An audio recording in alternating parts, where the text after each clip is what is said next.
George tried a lot of doors, but he didn't find the way out.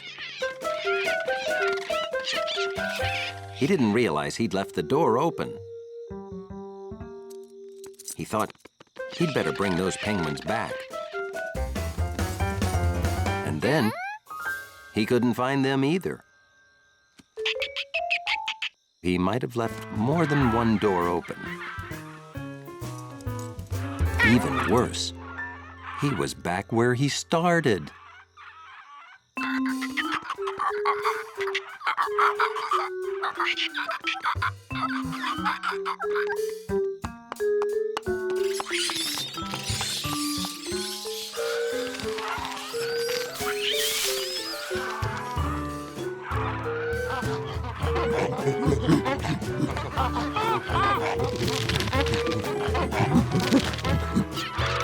George decided maybe all zoos should be like this. Until he realized all the noise was waking up the baby.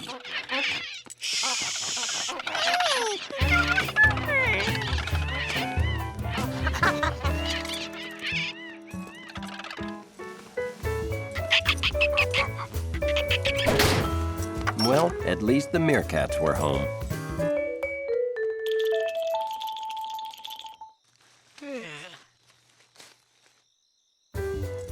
It wasn't easy, but he put every last animal back.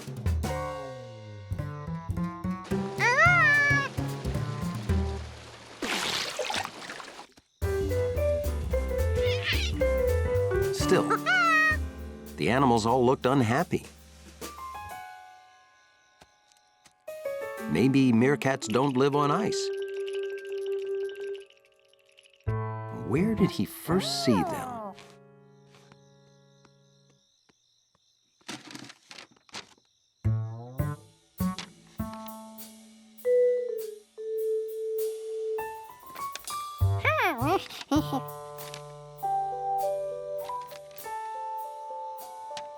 This map was good for more than just finding the panda. It showed where all the animals belonged.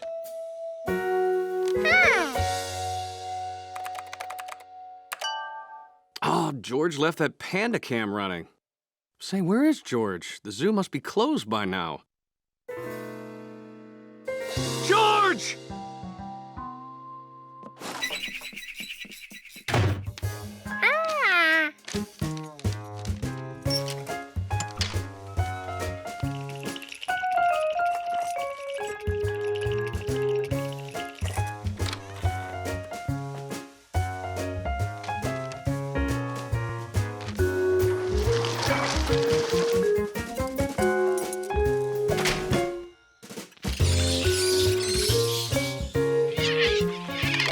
The animals were happy to get back to their own environments. So just by following what was next to what, George got everyone home. Everyone except himself.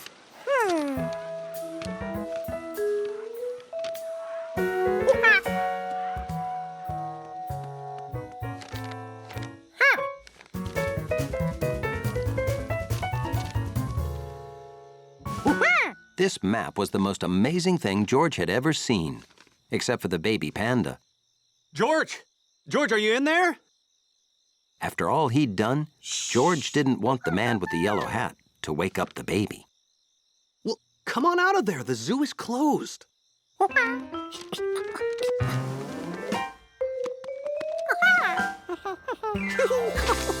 Did you like the baby panda?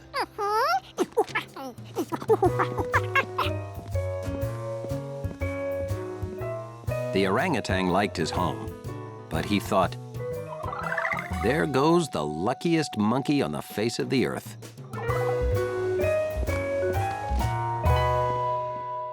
Hey, George? It took a while, but George's bucket was finally full. Ooh. Whoops, wait! I'll help you.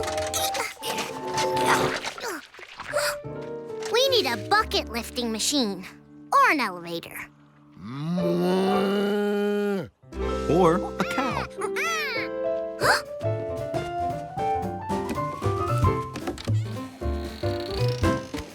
George figured with Leslie's help, he could lift the bucket off the tap.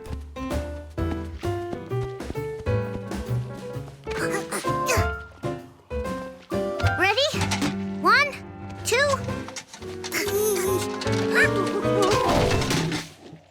Oops. It wasn't a whole bucket of syrup, but it would still cover a lot of pancakes.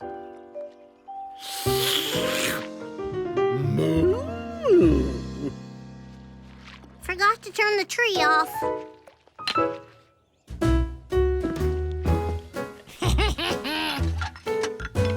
Come on. Okay.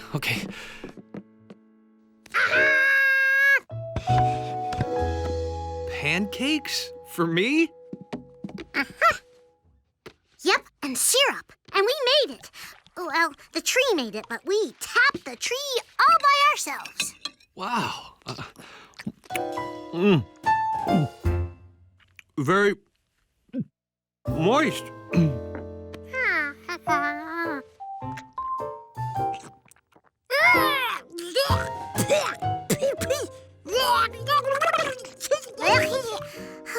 That doesn't taste like syrup at all.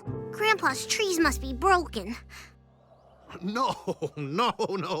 The trees aren't broken, George. Maple syrup trees give sap, not syrup.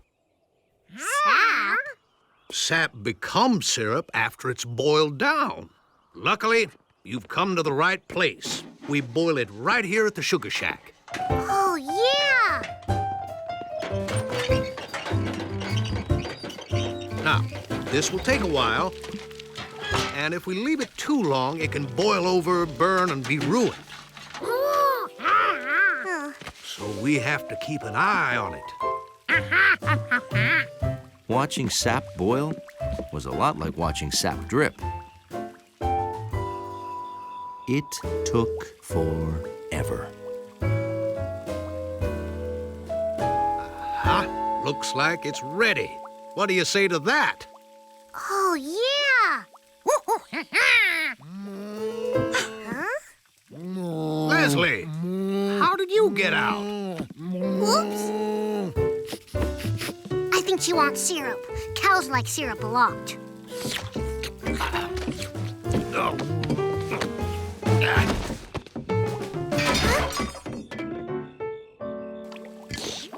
George, the syrup! It's going to boil over. No matter how hard he blew, George couldn't cool the syrup down. Leslie.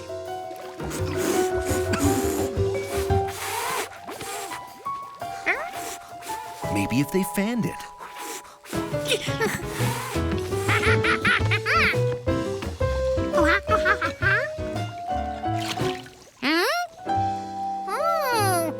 I thought you didn't know anything about making syrup. Well, you knew butter stops syrup from boiling over.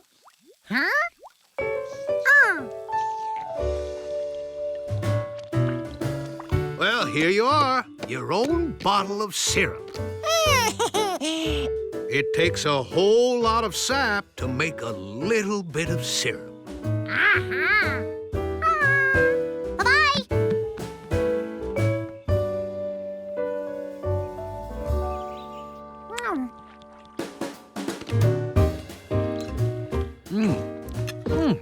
Thanks, George. Best syrup ever. Luckily, a little bit of syrup has a whole lot of taste. Outside, it was colder than ever.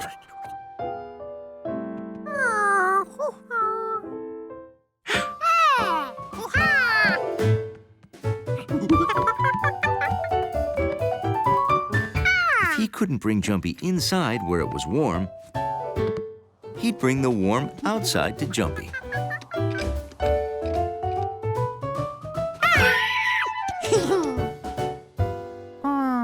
Except trees didn't come with windows to seal.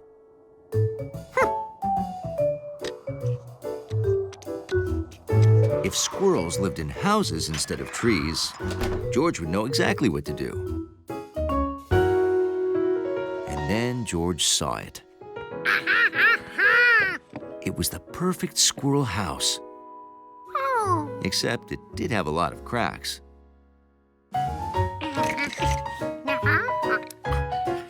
So George caulked them.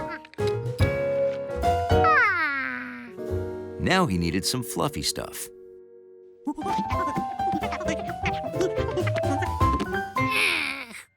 But he was out of fluffy stuff. There we go.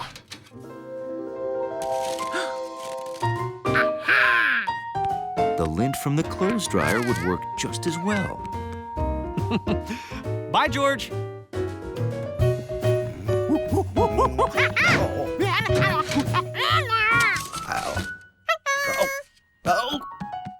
Huh. That is one fast lint-cleaning monkey.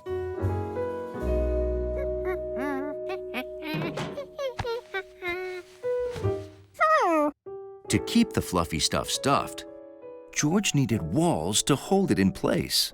But where would he find squirrel walls? Cardboard.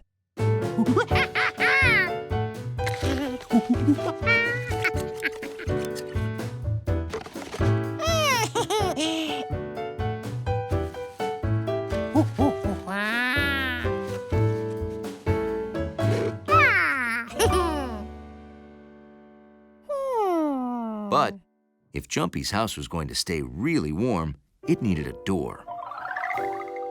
Only squirrels can't turn doorknobs.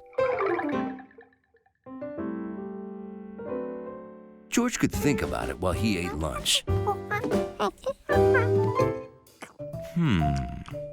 Maybe a teapot could be a door. Nah. Or maybe a ceramic chicken thingy.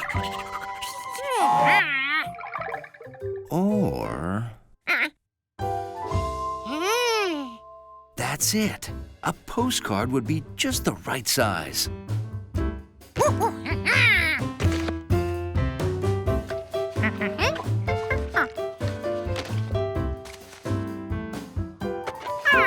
Now that his house was finished, he had to furnish it.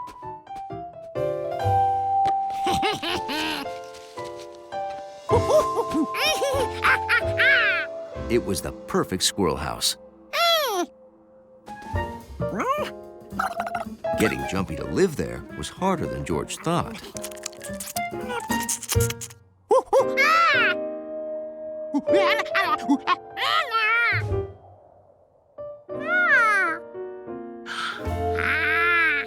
His squirrel house was missing one very important thing.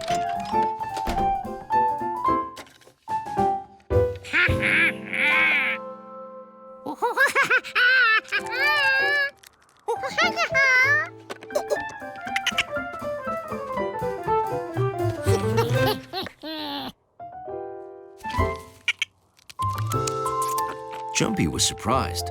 The monkey's place was nice. It was warm and dry. Now everyone would be cozy this winter. I think he wants to play.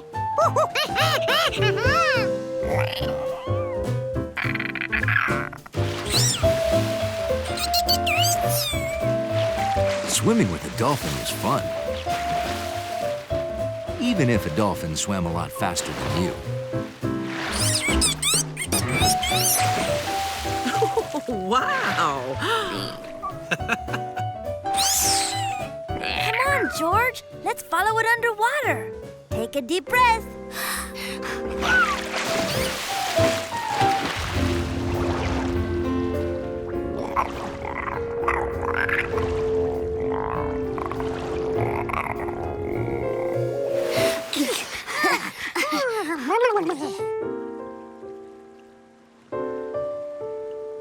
George and Marco were surprised how long the dolphin could hold his breath.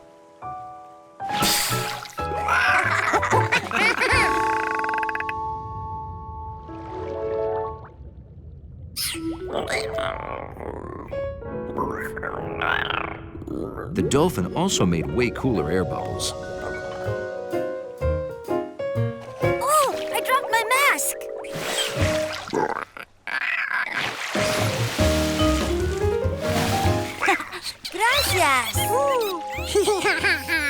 boys. Dolphins are excellent at finding things. Did you hear those sounds they were making underwater? He's using his sonar. The sounds bounce off the mask and tell him where to find it. See you later. Hey, can't we just walk back? I thought you could touch the bottom. We could, but the tide has been coming in while we've been playing, so now we can't. Hey, who moved the house? The tide. I mean, the house didn't move. We did. The tide carried us down the shore while we were swimming.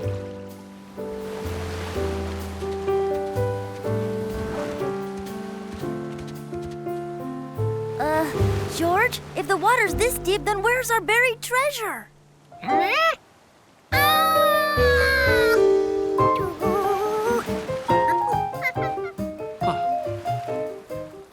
What are you guys looking for? We couldn't find any treasure, so we buried our own. Only now, it's underwater. Well, the good news is the tide will be out again in about 6 hours. I bet we'll find it then.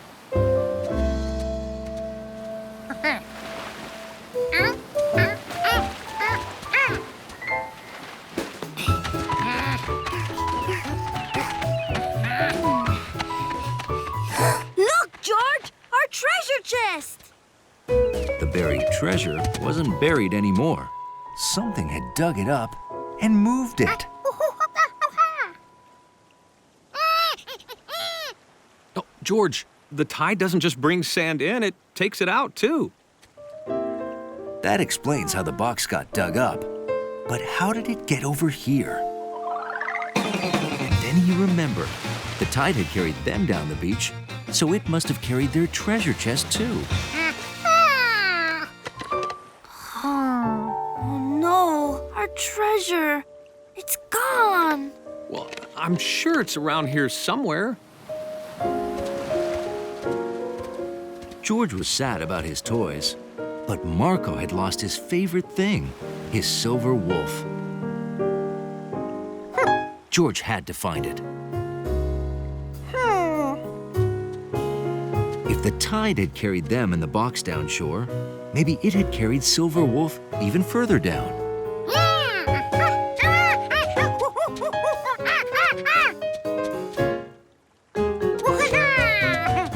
Silver Wolf!